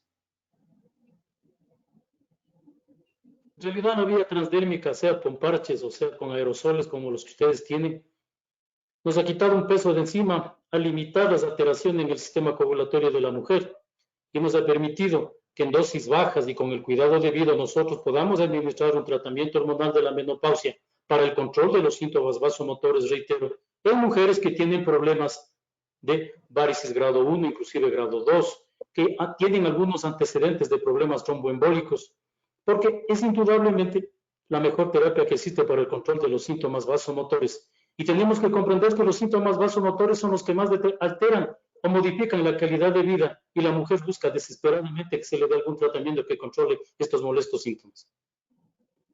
Yo creo que justamente eso es lo importante de la administración transdérmica. Y si estamos analizando el nebulizador transdérmico, esta medicación que está liberando aproximadamente 1.5 miligramos, podemos hablar de una dosis ultra baja, podemos hablar de una dosis baja y de una dosis estándar, lo cual nos está ayudando y nos facilita el tratamiento con las personas porque con una sola dosis diaria nosotros podemos ir analizando qué pasa con estas pacientes. Y luego de un tiempo, de algunas semanas de valorar su estado, podemos aumentar si es necesario la administración de la medicación. Lo importante de esto es que la dosis baja es fundamental. Ahora, veamos el tratamiento, cuánto tiene que durar.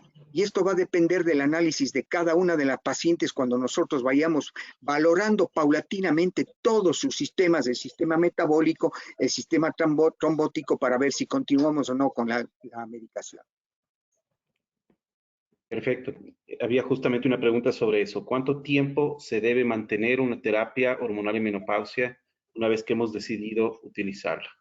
Hay mucha controversia con esto, pero yo creo que no está indicado cuándo tenemos que retirar la terapia hormonal. Esto puede ser exactamente como lo dije. Valoremos primero a la paciente y después de valorarle y conversando con lo que ella dice, con lo que ella siente, vamos a poder decidir. Si la paciente a los 60 años está utilizando la medicación y está perfectamente bien, no tiene un riesgo a nivel de la mama, no tiene un riesgo trombótico, ni tampoco metabólico, yo creo que podemos continuar con la medicación. Es decir, que puede ser variable en forma individualizando, valorando a cada una de ellas. Perfecto. Peter, la pregunta es, ¿qué opinión le merece el uso de calcitriol y en qué casos el uso de tibolona? Bueno, el calcitriol, la tibolona sería para poder hacer tratamiento para los síntomas, ¿no? Tiene un efecto positivo sobre hueso y el calcitriol pues tiene que ver, digamos, no con los síntomas climatéricos, eso es más, digamos, por el lado de metabolismo óseo. Le cedo la palabra al doctor Aguirre para que termine esa pregunta. La tibolona es una progestina que tiene derivados androgénicos y en esto fundamenta sus efectos terapéuticos, disminuyendo los síntomas vasomotores, teniendo un efecto a nivel del epitelio vaginal y mejorando el tropismo vaginal, mejorando la sexualidad específicamente por su efecto androgénico. El calcitriol es un derivado de la vitamina D que tiene sus indicaciones precisas. El calcitriol solo debe administrarse en pacientes que tienen alteraciones manifiestas del metabolismo mineral y bajo la estricta supervisión de un endocrinólogo. Perfecto. Peter, esta pregunta sí la hacen directamente hacia ti. Aclaración de la mejor escala que se puede utilizar para calidad de vida. Hay muchas escalas. En la experiencia que hemos tenido haciendo investigación, que más me gusta utilizar es la de MRS, o sea, de puntuación de la menopausia, porque te da un score total que te indica cómo está la intensidad global de la sintomatología, pero también tiene tiene dominios que es somático, urogenital y un dominio, digamos, psicológico. Entonces, con eso uno puede hacer un screening, como una radiografía de la sintomatología que la paciente tenga. Por ejemplo, si tú eres una paciente, la que hablábamos hace un rato, de las 58 años, es muy posible que no va a encontrar ni sofoco, ni calor, ni depresión, y en la parte urogenital va a encontrar disminución del libido, disminución de la sexualidad, dispareunia, etc. Entonces, ya con eso uno puede focalizar el tratamiento específicamente. Si yo tengo un score general, como era la escala antigua de Cooperman, me daba un score total, y yo decía, bueno, ¿dónde está el balance mayor? Hay un score de tanto, pero no sé cuál es el dominio que está afectado específicamente para poder apuntalar el disparo específicamente. Si es psicológico, bueno, trata la parte psicológica y bueno, la terapia tiene sus indicaciones, pero también se puede dar otro tipo de apoyo. Si el problema es vasomotor, pues ahí sí habría que entrar, digamos, con las terapéuticas indicadas de los diferentes tipos y dependiendo de cada paciente o cada mujer de manera particular e individualizada. Muy bien. Doctor Neira, ¿cuál sería la alternativa de tratamiento en pacientes con riesgo de cáncer de mama? Bueno, eso es una de las cosas también muy importantes a poder analizar. ¿Qué es lo que está sucediendo? Todos los estudios, el estudio WHI nos pudo demostrar, después de un análisis exhaustivo posteriormente, que no solamente los estrógenos estaban dentro de la palestra para poder decir este es el causante del riesgo de cáncer de mama. Posteriormente se vio que solamente aparecía un caso más de los debidos por mil pacientes dentro de esto. Entonces yo creo que es importante analizar que sí se puede utilizar dependiendo de las características de cada una de las pacientes. Ahora, si yo tengo los riesgos directamente genéticos con las pacientes, con este tipo de pacientes, no le vamos a dar estrógenos. Pero yo sí quiero mencionar dentro de esto que cuando hablamos de los estrógenos y de la asociación de la progesterona, también se ha podido demostrar que la progesterona interviene dentro de esto y eso es uno de los puntales para poder decidir y para poder manejar a nuestras pacientes. Se ha podido ver, después de todos los estudios, que la progesterona natural micronizada y dentro de estos también uno de los factores importantes del no megestrel, puede tener una acción importante dentro de la mama porque induce la apoptosis de las células epiteliales. Yo creo que debemos valorar exactamente cada uno de estos factores. Si los progestágenos o los estrógenos están produciendo aumento de la densidad mamaria, yo creo que hay que valorar para decir, no vamos a dar esta medicación. ¿Qué podemos utilizar en estas pacientes si no vamos a dar los estrógenos? Se ha podido ver que o las isoflavonas o los fitoestrógenos que no están totalmente demostrado que van a ayudar para los síntomas, es una de las opciones. Yo creo que eso es importante. O después otra administración como la venlafaxina, dependiendo de las características de cada una de las pacientes. Hace años publicamos también una casuística pequeña también con Wellington. Creo que también podría comentarlo. Con la gabapentina también tuvimos una buena experiencia también publicando algo. Creo que podría comentar también. Sí, bueno, yo quería referirme a la pregunta anterior. Las mujeres con riesgo de cáncer de mama, especialmente las que tienen determinados los BRCA1 y BRCA2, que son positivos, que son factores de riesgo para cáncer de mama y cáncer de ovario, tienen una contraindicación absoluta para el tratamiento hormonal de la menopausia. Absoluta. Ellas pueden recibir una serie de elementos para el control de los síntomas vasomotores, como mencionaba el profesor Chodeagua, y hace algunos años publicamos un pequeño estudio muy interesante, donde administramos gabapentina en dosis bajas y los resultados fueron excelentes. Este fue un estudio comparativo con estradiol transdérmico y encontramos progresivamente que la capacidad para disminuir especialmente la intensidad de los síntomas vasomotores, era igual al estradiol transdérmico, quizás un poquito menor para la frecuencia. Esto he seguido leyendo yo a nivel del tiempo y este trabajo ha servido inclusive como referencia de otros estudios que se han publicado con la gabapentina. Los otros inhibidores del recambio de la serotonina también tienen su utilidad. Y yo sí tengo mis dudas, todavía tengo mis dudas del efecto de las isoflavonas en dosis bajas.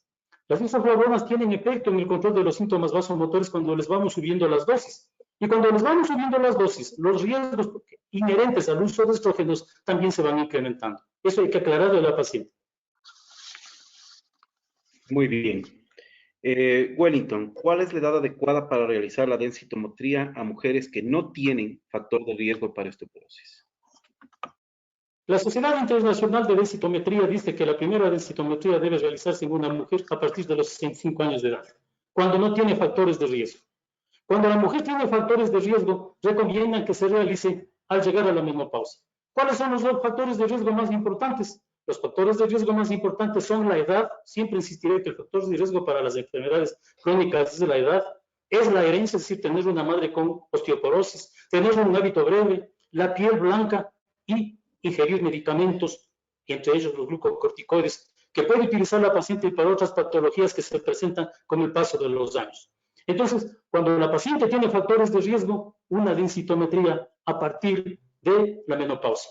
Ahora, con fines prácticos, yo sí considero, y mucha gente lo considera así, que cuando la mujer pasa a la menopausia y para tener un estudio de base, se debería pedir una densitometría ósea, para saber en qué condiciones llega la mujer en este periodo tan importante de la vida que es la posmenopausia. Porque puede ser que se nos pase esto y a los 60 o 65 años ya la mujer tenga una osteoporosis establecida, inclusive con fracturas, o que sea esta fractura el primer signo de que la mujer tiene osteoporosis. Quizás se nos fueron unos años valiosos en que pudimos haber hecho positivo para la paciente. ¿Cómo darle alguna terapia para prevenir o para mejorar su contenido mineral y evitar alguna fractura que inclusive puede ser causa de morbi-mortalidad? Muy bien. Peter, ¿cuál es la experiencia del uso de terapia de reemplazo hormonal en pacientes con antecedentes de bypass gástrico e hipotiroidismo?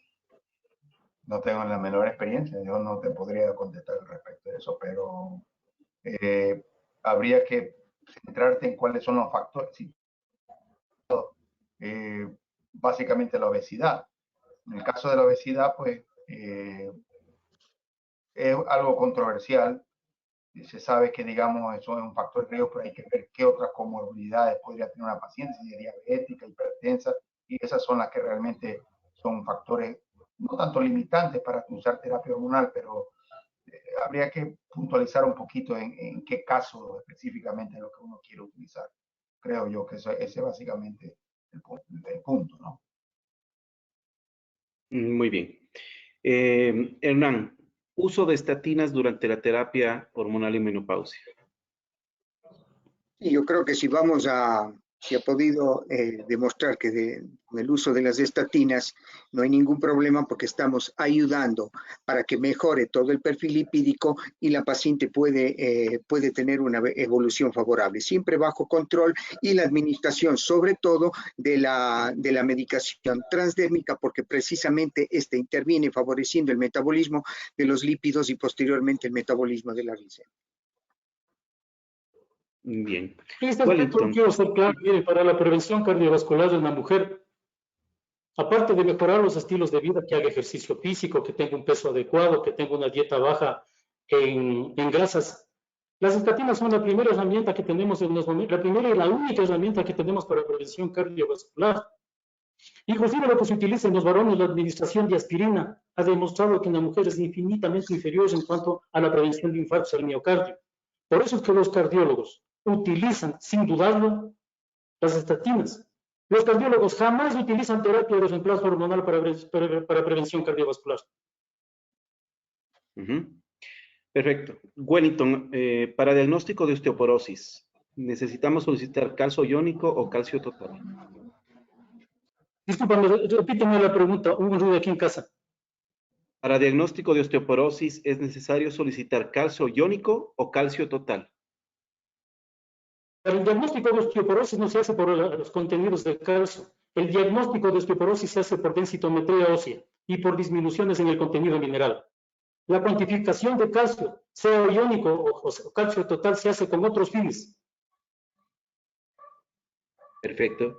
Peter, nos hablan acerca de la terapia hormonal en pacientes que preservan todavía el útero. Sabemos que hay que hacer una combinación con algún progestágeno o con progesterona. ¿Cuál sería la recomendación? ¿Cuál usarías? ¿Cuál sería la mejor vía? Repite la pregunta de nuevo. Sí. La que conservan útero. La que conservan útero. Que conservan útero, hay la necesidad de agregar un progestágeno. ¿Cuál sería el ideal y cuál sería la mejor vía para entregárselo? Y por supuesto, ¿cuál es el tiempo que debe utilizar? Bueno, esa pregunta tendría que estar más afinada dependiendo si la mujer ya es posmenopáusica o la mujer es perimenopáusica. Entonces, lo puedo disgregar de dos formas. Si es una mujer perimenopáusica, lo mejor es utilizar, bueno, antes había unos combinados que se utilizaban como un contraceptivo para poder regular el ciclo menstrual y que son combinados y que son cíclicos para poder tener una regla, pues, mensualmente regular la cantidad de sangrado, si que la mujer tiene más sangrado y si tienen, digamos, baches amenorreicos, pues poder dar de manera cíclica, ¿verdad? Antes había unos combinados, ahora no hay, pero en todo caso, si queremos hacer, digamos, una combinación cíclica, pues tendríamos que utilizar un estradiol natural y una progesterona natural, haciendo las combinaciones para que pueda hacerse producirse la regla. Y en el caso de que sea posmenopáusica, si ya ha dejado de menstruar, tenemos que usar un esquema igual, pero combinado, 28 días para que produzca amenorrea y mejore los síntomas, pero no tengamos, digamos, sangrados, sino que sea un esquema, ¿verdad? Básicamente. Pero actualmente, pues, siempre en la combinación con una dosis baja, con estrógeno, estradiol, con una progesterona natural, una natural micronizada, ¿no? Y hay una pregunta más de Santiago. La tendencia actual para la protección del endometrio en una mujer que recibe terapia hormonal de la menopausia es administrar progesterona micronizada, porque es la que más se produce, parece a la progesterona natural, es la que se ha demostrado produce menos efectos metabólicos indeseables. Se aconseja administrar en forma cíclica, mínimo 200 miligramos por 10 días, aunque también en algunos casos puede administrarse en forma combinada y continua con estradiol en forma prolongada para evitar sangrados. No es muy aconsejable porque da lugar a spottings bastante frecuentemente, entonces mejor es explicarle a la paciente que va a recibir por 10 días progesterona micronizada. Ella sabe lo que se atiende y las menstruaciones son regulares y nosotros estamos tranquilos porque no tendremos ningún efecto, ningún problema a nivel endometrial. Una de las cosas importantes para Peter, una de las cosas importantes para analizar dentro de la administración de progesterona es precisamente ver el tipo de progesterona y, como dice Wellington, las características de la progesterona micronizada va perfectamente bien con esto, pero además de poder administrar en forma continua la progesterona, podemos dar 200 miligramos cada 3 días de tal manera que tengamos un efecto positivo y no exista sangrado dentro de las pacientes y se sienten cómodas y eso va muy bien. Alguna vez recuerdo al profesor Luchito Hidalgo, que ojalá que esté presente virtualmente con nosotros. Alguna vez Luchito me enseñaba hace años atrás, que le iba bien dar, en las que tienen útero y ya son posmenopáusicas, dar el estrógeno, por ejemplo, puede ser el transdérmico, unos 2, 3 meses incluso, y de ahí dar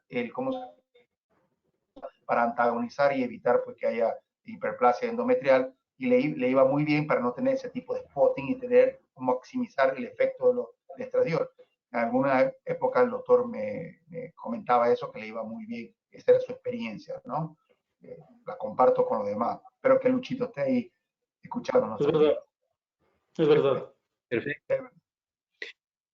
Hernán, ¿qué importancia hay dentro del contexto cardiovascular y la mujer menopáusica el ejercicio y la dieta, que hasta ahora no había sido mencionado?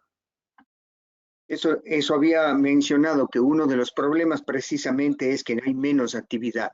Yo creo que como en todos los casos de la vida, creo que este proceso es sumamente importante, porque no hacer ejercicio, tener una dieta que no es la adecuada, está produciendo mayor riesgo a futuro para todas las enfermedades cardiovasculares.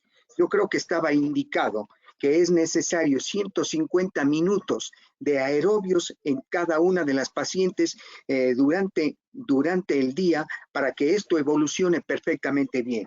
Y si esto no se puede dar, ejercicios en menos proporción durante 75 minutos, que creo que es fundamental e importante para mejorar y para que sea un protector y defenderle y que tenga menor riesgo de enfermedades cardiovasculares. Perfecto. Wellington, el calcio en caso de pacientes con litiasis renal o vesicular, ¿cómo se manejaría? ¿Para quién era la pregunta? Para ti, Wellington. El calcio en caso de pacientes con litiasis Uno renal de o los vesicular. uno de los temores que existe en la complementación con calcio más vitamina D en la mujer posmenopáusica, especialmente cuando ya ha habido antecedentes de litiasis renal, es precisamente que forme cálculos. Pero en la actualidad, con el citrato de calcio, existen algunos estudios interesantes que demuestran que con una hidratación adecuada y la administración de dosis terapéuticas de calcitriol, perdón, de citrato de calcio, en vez de incrementarse el riesgo de formación de cálculos, disminuye. Y es que el citrato de calcio acidifica la orina, y al acidificar la orina hace más difícil que se precipiten los cristales de oxalato de calcio y formen cálculos. Pues en los momentos actuales no es una contraindicación absoluta para las mujeres que necesitan calcio administrar este complemento. Podemos hacerlo, no con carbonato de calcio, que no digo que sea una mal sal que tiene su utilidad, pero para estos casos específicamente el citrato de calcio es lo indicado. Perfecto. Peter, nos preguntan exclusivamente, ¿el uso del dispositivo intrauterino con levonorgestrel sería también una opción? O sea, para la menopausia, depende en el contexto que quiera utilizarlo. Lo que se puede utilizar el dispositivo es para poder tratar las hemorragias uterinas normales de las mujeres perimenopáusicas, ya que produce atrofia endometrial. En combinación con un estrógeno para producir la antagonización, no tengo experiencia, pero podría sonar plausible. No sé si pudiera complementar otros los panelistas, ¿no? Como para antagonizar, digamos, producir atrofia mientras está dando el estradiol, por ejemplo. Pero hay opciones más fáciles de utilizar eso que utilizar una progesterona micronizada, que utilizar esa combinación, ¿no? Por lo menos en nuestro medio, el dispositivo intrauterino con levonorgestrel se utiliza en la perimenopausia. Y se utiliza en la perimenopausia, especialmente en la premenopausia, por la frecuencia con la que se presentan sangrados uterinos anormales, irregulares en la mujer. Entonces es un producto muy valioso porque disminuye sustancialmente la cantidad de sangrado. Muchas mujeres quedan amenorreicas. Y el plus que tienen estas mujeres es que es un dispositivo altamente seguro para evitar embarazos indeseados. Yo no, por lo menos no he manejado en pacientes posmenopáusicas y a ninguna mujer posmenopáusica que yo he visto se le ha ocurrido pedirme que le ponga un dispositivo intrauterino o que yo le haya planteado que le pongamos un dispositivo intrauterino para proteger su endometrio y como poderle dar fácilmente terapia de reemplazo hormonal. Estas no son cosas factibles en nuestro medio. Y yo creo que eso no está indicado y no es una práctica común que se ha podido realizar. En definitiva, no es una indicación poner después de la menopausia, pero sí es efectivo por los efectos precisamente fisiológicos que está produciendo el climaterio con los ciclos irregulares, abundantes cantidades de sangre y además de spotting constante que podemos encontrar que favorece por la menorrea, como dijo Wellington, que puede producir el dispositivo en las perimenopáusicas. Muy bien, colegas, estamos llegando casi a 2 horas de transmisión. Felicitaciones y muchísimas gracias. Voy a dejarles a cada uno un par de minutos para sus despedidas y vamos a la parte final. Peter, ¿quieres empezar, por favor? Bueno, solamente quiero desearle a todos los panelistas pues que se conserven con buena salud. Mi amigo Wellington, Hernán, Santiago, que estén bien de salud, que se cuiden en estos tiempos difíciles que estamos viviendo. Y para todos los iba a decir los radioaficionados, todos los oyentes o los video oyentes, que se mantengan con salud y Dios les bendiga, pues, y que vamos a salir adelante. Y bueno, mientras estamos en esta situación, pues esta vía ha sido excelente para poder, digamos, departir y difundir conocimiento. Sería interesante, Santiago, también hacer este tipo de charlas también a usuarias también. Como ustedes vieron, hay muchas que no tienen conocimiento al respecto y que a lo mejor están mal informadas. Si el médico no puede llegar, el laboratorio con el médico deben llegar directamente hacia la usuaria. Muchísimas gracias, tomaremos en cuenta, excelente. Wellington, por favor. Bueno, primero agradecer a ustedes por la invitación, por la feliz iniciativa de haber hecho esta reunión de alto nivel, porque los participantes son gente de altísimo nivel, con gran conocimiento del tema. Para mí, en realidad, ha sido un privilegio por haber podido compartir con ellos. Espero que no sea ni la primera ni la última iniciativa. Hay tanto que hablar de la mujer en este periodo tan importante que es la posmenopausia. No nos olvidemos que las mujeres, algunas alcanzan a vivir 30 años después de la menopausia y merecen que nosotros, los médicos especialistas en el tema, les demos todos los lineamientos y toda la ayuda para que el transcurso de esta vida en estos 30 años tenga la calidad de vida suficiente. Desearles a ustedes que estén con salud, creo que es de la mejor cosa que podemos hacer, o desearles a los amigos que estén con salud. Buenas noches. Muchas gracias, querido Wellington. Hernán, por favor. Realmente es un honor y también es un privilegio poder participar con gente de tanta calidad como Wellington y Peter. Santiago, muchas gracias por invitarme a participar en esto. Y realmente yo creo que es una época de pandemias, pero la historia de la humanidad se han producido grandes catástrofes naturales siempre, como estos brotes de pandemia que realmente han diezmado las sociedades y la cultura. Pero paradójicamente, estos nos han ido despejando caminos para innovaciones y avances en la ciencia, precisamente lo que estamos haciendo en este momento. Y digo que hay avances, incluyendo la medicina y la salud pública, también en la economía. Yo quisiera que esto venga también para la clase política, que es indispensable para que sean bien manejados todos los países a nivel de todo el mundo. Y en definitiva, que todo lo que estamos pasando, por lo que estamos pasando, sirva para vivir con optimismo y volver a trabajar con mucha responsabilidad y mucha humanidad con todas nuestras pacientes, que son la razón de ser de todos nosotros. Muchísimas gracias. Muy bien, muchísimas gracias a los tres. Es una deferencia muy especial para ustedes haber aceptado esta invitación de Gedeon Richter. Y en esta ocasión muy particular para hablar del tema de menopausia. Sí, hemos hablado de la parte transgénica, hemos hablado de todas las posibilidades que existen. Sí, recordar nada más que Lenceto se encuentra ya en todas las farmacias, es que pueden tranquilamente utilizarlo con total confianza. Bien, de parte de Laboratorios Gedeon Richter, queremos agradecerles mucho a la audiencia, ¿sí? Ha sido muy enriquecedor esta participación y por supuesto a mis panelistas, Wellington, Hernán, Peter, nos estaremos viendo muy pronto y seguimos en contacto. Nos despedimos por esta ocasión y estaremos pronto enviando cuál será nuestro próximo webinar. Un saludo muy cordial para todos ustedes. Muy buenas noches. Hasta luego. Muchas gracias. Buenas noches. Buenas noches. Muchas gracias. Buenas noches.